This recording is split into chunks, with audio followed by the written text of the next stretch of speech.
एक गांव में भोला नाम का एक लड़का रहता था। भोला को मिठाई बहुत पसंद थी। भोला की माँ उसे जितने भी रुपए देती वह उन्हें चंगूलाल मिठाई वाले के पास ले जाता और कोई न कोई मिठाई खरीद लेता। गांव के लोग कहते थे कि भोला के अंदर दिमाग कम है, लेकिन भोला की माँ हमेशा इस बात का विरोध करती। एक दिन चंगूलाल की पत्नी सुबह सुबह भोला के घर आई। अरे ओ भोला की माँ, देखो तुम्हारे लड़के ने क्या किया। क्या हुआ गीता बहन? मैंने मंदिर में शिवलिंग के ऊपर पूरे 50 रुपए की मिठाई प्रसाद के रूप में चढ़ाई थी। जैसे ही मैं बाहर निकली तुम्हारा भोला सब मिठाई खा गया। गीता बहन, शिवलिंग तो मिठाई खाती नहीं है। अगर भोला ने खा ली तो इसमें कौन सी आफत आ गई। वैसे भी भगवान पर चढ़ाने के बाद प्रसाद बांटा ही जाता है। लो देख लो गांव वालों, भोला की माँ उसे डांटने के बजाय और उल्टे सीधे काम करने के लिए उकसा रही है। इतना ही मिठाई खाने का शौक है तो खरीद कर खाया करे ना। दिमाग ना तो लड़के के अंदर है और ना माँ के अंदर। भोला के चक्कर में भोला की माँ को गांव वालों की जली कटी बातें सुननी पड़ती। मैं जानती हूँ कि भोला के अंदर दिमाग कम नहीं है। हे ईश्वर, मुझे गांव वालों की बातें सहन करने की शक्ति देना। माँ, तुम भगवान से रोजाना क्या कहती हो? बेटे, मैं भगवान से प्रार्थना करती हूँ। सच्ची प्रार्थना कभी बेकार नहीं जाती। एक बार चंगू हलवाई ने रसगुल्ले बनाए। भोला ने जब रसगुल्ले देखे तो उसके मुंह में पानी आ गया। वह दुकान पर जाकर बोला, चाचा, क्या मुझे 10-12 रसगुल्ले दे देंगे? हाँ जरूर दे दूंगा, लेकिन पहले 300 रुपए लेकर आओ। रसगुल्ले बहुत महंगे हैं। काका, मैं आपको पहले भी बहुत सारे पैसे दे चुका हूँ। लेकिन उन पैसों के बदले में तुम्हें मिठाई दे चुका हूँ। अब नई मिठाई चाहिए तो नए पैसे लेकर आओ। भोला दौड़ता हुआ घर आया। उसकी माँ बाजार गई हुई थी। भोला ने गुल्लक तोड़ी, लेकिन उसमें बस कुछ सिक्के निकले। भोला सारे सिक्के लेकर मिठाई वाले के पास पहुंचा। इनसे कुछ नहीं होगा, और ज्यादा पैसे लेकर आओ। चाचा, क्या मैं एक रसगुल्ला खाकर देख सकता हूँ? बिल्कुल नहीं, और वैसे भी सेठ जी के यहाँ से 5 किलो रसगुल्लों का ऑर्डर आ चुका है। अब ये रसगुल्ले तुम्हें 300 में भी नहीं मिलेंगे। चाचा, भगवान आपको बहुत सारे पैसे दे देंगे। मुझे बस एक रसगुल्ला खा लेने दो। गांव वाले ठीक कहते हैं, तुम्हारे अंदर दिमाग नहीं है। भगवान से जाकर रसगुल्ले मांग लो और भगवान के लिए मेरा पीछा छोड़ दो। माँ ने कहा था कि सच्ची प्रार्थना बेकार नहीं जाती है। भोला रसगुल्लों की प्रार्थना करने मंदिर की ओर जा रहा था। रास्ते में उसे एक घायल बिल्ली दिखी। भोला मंदिर और रसगुल्ले भूल गया। उसने बिल्ली का घाव धो दिया और उसके पट्टी बांधने लगा। तभी एक औरत वहां आई। थैंक यू बेटे, ये मेरी बिल्ली है। घर से बाहर आ गई थी, तभी शायद रास्ते में इसका पैर किसी ने कुचल दिया। तुम कौन हो और कहाँ जा रहे हो? मेरा नाम भोला है।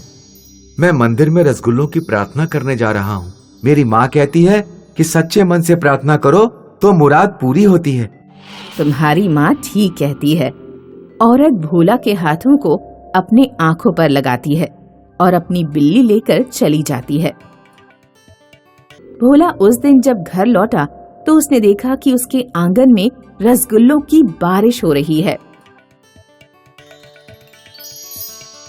भोला, जल्दी आ, देख हमारे आंगन रसगुल्लों से भरा जा रहा है। मैंने घर के सारे बर्तन में रसगुल्ले भर लिए हैं। अब तू कितनी भी मिठाई खा सकता है। भोला और उसकी माँ बहुत सारे रसगुल्ले खा गए। माँ, हम इतने सारे रसगुल्ले नहीं खा पाएंगे और बारिश लगातार हुई जा रही है। हमें इन्हें बेचना शुरू करना चाहिए। ठीक कहा। भोला और उसकी माँ ने आंगन में ही रसगुल्लों की दुकान खोल ली। लागत ना आने के कारण उन्हें खूब प्रॉफिट होने लगा। जब चंगू की पत्नी ने ये देखा तो जलन से भर उठी। वो चंगू से बोली, मेरे पास एक तरकीब है जिससे भोला के आंगन में बरस रहे रसगुल्ले हमारे हो सकते हैं। चंगू की पत्नी चंगू के कान में कुछ कहती है। अगले दिन भोला और उसकी माँ जब सोकर उठे तो उन्होंने देखा कि उनके आंगन में काफी ऊपर एक बड़ा सा टेंट लगा हुआ है। रसगुल्ले जमीन तक नहीं आ रहे थे। सारे रसगुल्ले टेंट के ऊपर इकट्ठे हो रहे थे।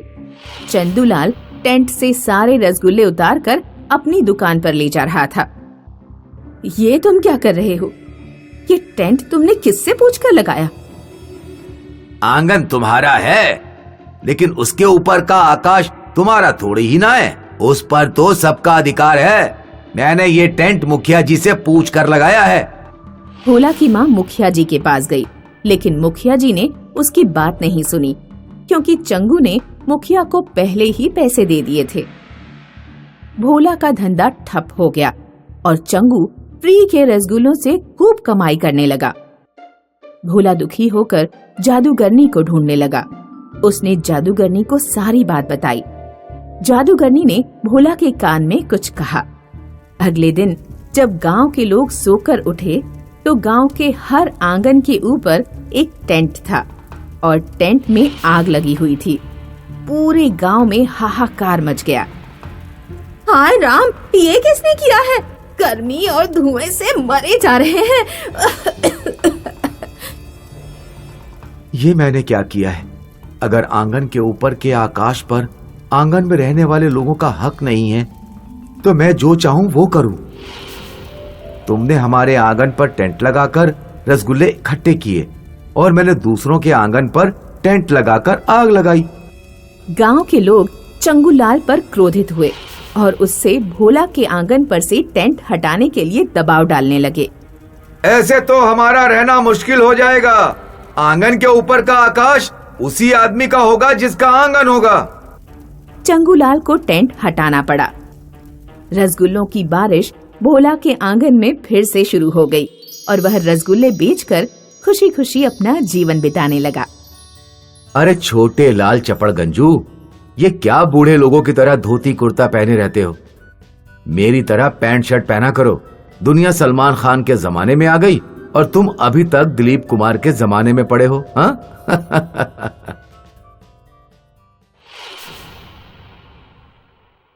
दुनिया में हर जगह ईमानदार और बेईमान लोग रहते हैं। बहुत दूर देश में कंचनापुर नाम का एक गांव था। वहाँ भी रहने वाले कुछ लोग ईमानदार और कुछ लोग बेईमान थे। एक दिन गांव में साधुओं की एक टोली आई। सुनो सुनो सुनो गांव वालों, 8 से 7 दिन बाद अमावस्या है और उसके 15 दिन बाद पूर्णिमा। आने वाली अमावस्या और पूर्णिमा के बीच किसी दिन गांव में बारिश होगी और ये कोई साधारण बारिश नहीं है, ये जादुई बारिश है। जिन ईमानदार लोगों के ऊपर इस बारिश का पानी पड़ेगा उनका घर धन धान्य से भर जाएगा और जिन बेईमान लोगों पर ये वर्षा होगी उन्हें हैजा, मलेरिया, डायरिया जैसी बीमारियां हो जाएंगी। साधु की बात सुनते ही पूरे गांव में हड़कंप मच गया। सारे ईमानदार लोग खुशी से नाचने लगे और सभी बेईमान लोग डर के मारे कांपने लगे। गांव में कल्लू नाम का एक दुकान वाला रहता था। कल्लू की गांव में सबसे बड़ी दुकान थी। उसकी दुकान पर हर चीज मिल जाती थी, लेकिन कल्लू हर सामान महंगा बेचता था। भैया एक टूथपेस्ट देना। लो 115 रुपए। लेकिन इसमें तो 100 रुपए लिखे हैं। लेना हो तो लो, वरना बाजार से ले आओ। बाजार जाने में किराया और समय खराब होता था, इसलिए मजबूरी में गांव के लोग कल्लू से ही सामान खरीद लेते थे। जब कल्लू को पता लगा कि गांव में जादुई बारिश होने वाली है, जिसमें भीगने पर बेईमान लोगों को हैजा, मलेरिया जैसे रोग हो जाएंगे, तो कल्लू घबरा गया। वो भागता हुआ साधुओं की टोली के पास पहुंचा और बोला, साधु बाबा, अमावस्या और पूर्णिमा के बीच जादुई बारिश किस दिन होगी वो निश्चित दिन बता दीजिए। फिर उस दिन हम घर से बाहर नहीं निकलेंगे और बारिश से बच जाएंगे। निश्चित दिन किसी को भी नहीं पता बेटा। अमावस्या और पूर्णिमा के बीच किसी भी दिन बारिश हो सकती है और फिर तुम घर पर रहकर भी उस बारिश के पानी से बच नहीं पाओगे, क्योंकि बारिश इतनी तेज होगी कि घरों की छतें भी टपकेंगी। बाबा, बारिश से बचने का कोई उपाय तो होगा? जादुई बारिश से बचने का उपाय है जादुई छतरी। जादुई छतरी? हाँ, लेकिन ये छतरी मिलेगी कहाँ? तुम्हारे गांव के सबसे ऊंची वाली पहाड़ी पर एक ऋषि तपस्या कर रहा है, उसी के पास तुम्हें छतरी मिलेगी। कल्लू और गांव के कुछ और बेईमान लोग सारा काम धंधा छोड़कर ऊंची पहाड़ी की ओर निकल पड़े। तुम क्या करते हो भैया? मैं सरसों का तेल बेचता हूँ। एक बार जादुई छतरी मिल जाए तो ये घटिया बारिश की आफत टले, फिर मैं सरसों के तेल में और मिलावट करूँगा। ठीक कहा भाई, अब जब इतनी ऊंची पहाड़ी पर जाने तक की मेहनत कर रहे हैं तो इसकी पूरी कीमत भी तो वसूलेंगे। भयानक धूप पड़ने लगी। प्यास के मारे एक आदमी का गला सूखा जा रहा था। उसे एक गड्ढे में पानी दिखाई देता है। वो रहा पानी, वो गंदा पानी है, उसे मत पियो। थोड़ी दूरी पर नदी पड़ेगी, उसका पानी पी लेना। मुझसे इंतजार नहीं हो पाएगा। आदमी गड्ढे का पानी पी लेता है। उसे डायरिया हो जाता है। लैट्रिन करते करते मेरी हालत खराब हो गई है, मुझसे नहीं चला जाएगा। तुम लोग जाओ, मुझे गांव लौटना पड़ेगा। अब 2 ही लोग बचे थे। वे पहाड़ी पर चढ़ाई शुरू करते हैं। चढ़ाई करते करते उन्हें रात हो जाती है। हमें रात कहीं रुककर बिता लेनी चाहिए। रात में सफर करना ठीक नहीं, रास्ते में सांप बिच्छू कुछ भी हो सकता है। दोनों लोग एक पेड़ के नीचे रात बिताने के लिए आसरा लेते हैं। रात में दोनों को बहुत मच्छर काटते हैं। कल्लू ने देखा कि पास में भैंस का गोबर पड़ा हुआ है। वो भैंस का गोबर अपने पूरे शरीर पर रगड़ लेता है। तुम भी गोबर अपने शरीर पर लगा लो, इससे कोई मच्छर नहीं काटेंगे। अरे मैं नहीं लगा रहा, एक रात की तो बात है बस। आदमी को पूरी रात मच्छरों ने काटा। अगले दिन उसे मलेरिया हो गया और उसका शरीर बुखार से तपने लगा। मुझे तो गांव लौटना पड़ेगा, तुम ही आगे जाओ। कल्लू आगे का सफर अकेले ही तय करता है। कई घंटे लगातार चढ़ते चढ़ते आखिरकार वो पहाड़ी की चोटी पर पहुंच जाता है। वह देखता है कि एक ऋषि तपस्या में लीन है। हे ऋषिवर, मेरे ऊपर कृपा करें, जादुई छतरी प्रदान कर जादुई बारिश से बचाएं। छतरी के लिए तुम्हें यहाँ तक की यात्रा करने की कोई जरूरत नहीं थी। बारिश बस प्रतीक है इस बात का कि जो भी जीवन में अनैतिक तरीके से कमाई करता है, उससे उसी के अनुसार फिर फल भी भुगतना पड़ता है।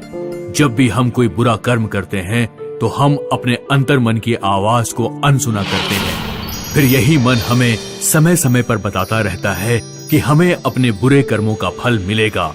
इसी से भय पैदा होता है। अभी ये संकल्प लो कि जीवन में कभी किसी के साथ धोखाधड़ी और बेईमानी नहीं करोगे।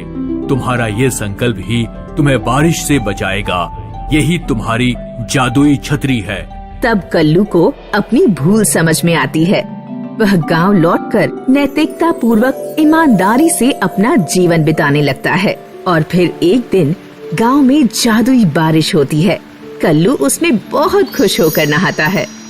इस बारिश ने मेरे मन से अनैतिकता, लोभ और बेईमानी का जो मैल था उसे पूरी तरह साफ कर दिया।